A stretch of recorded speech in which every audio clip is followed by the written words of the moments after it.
Ahoy there, YouTube! We're back again today for more of our Gencon Bonanza Explosion blog coverage. We're live at Gencon 2017. Thanks in part to our amazing Kickstarter backers. Thanks each and every one of you. And also thanks to our amazing sponsors, Tasty Minstrel Games, who sponsors us year-round, Bleem Games, who has another version of Dark Mages coming out later this year, and Black Souls, put out by Medieval Lords, which is coming to Kickstarter later this year. Right now, we are at the Indie Board and Cards booth with Nick, who's about to tell us about Bees. What is Bees? Bees is a real-time dice rolling game. So each player has their own set of bee dice, and you're frantically rolling these dice. And they have the normal numbers 1 through 5, and then the 6th side is different depending on which die it is. But there's 2 different sides there. Everybody else has a stack of hex tiles in front of them that have different configurations of dice numbers on them. So you'll roll your dice and you'll grab the ones that match and you'll place them on your hex tile in front of you. You can also play on your neighbor to your left and your neighbor to your right.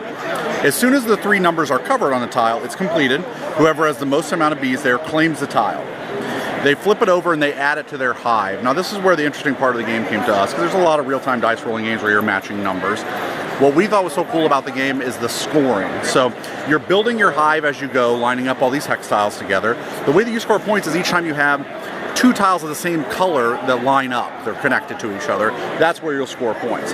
So the whole time that you're building, you need to pay attention to what the top tile in each stack is, because you want to be collecting certain colors and building them in a way that's going to score you the most amount of points. The game also has a lot of cool bee puns and times that you're supposed to yell out things. Some of the sides on the dice they'll have these little smiley faces, which count as wilds, or they'll have these little stingers, which if you roll 2 of these, you yell out killer bees, and you can grab the top tile of any of the stacks in front of you or your 2 neighbors. There's also a wildflower, which is wild, and it causes you have to roll a straight. You have to roll a 1 through 5 in order, but you have to yell out beeline when it happens, and everybody can compete over it and frantically roll. And this is not out now, but it's coming out soon, correct? It comes out very soon. It'll be out next month. All right. And where can people go if they're more interested in Indie Board and Cards? Well, you can check out the BGG page. Is a great place to look at it, and also there's a lot of information on the Kickstarter page for Bees. All right. Thank you very much. That is Bees from Indie Board and Cards. If it looks like it might be your cup of tea, be sure to check that one out in the very near future. If you're enjoying this Gen Con coverage, please be sure to click on the subscribe button down below in the comments below. Let me know, when's the last time you got stung by a bee? Ooh, last summer, I think. What are you doing?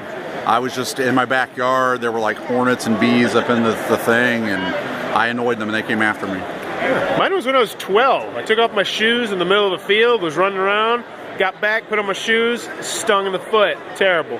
Terrible, terrible. Never forget. Let me know in the comments below when's the last time you got stung by a bee, and as always, thanks for your time, YouTube.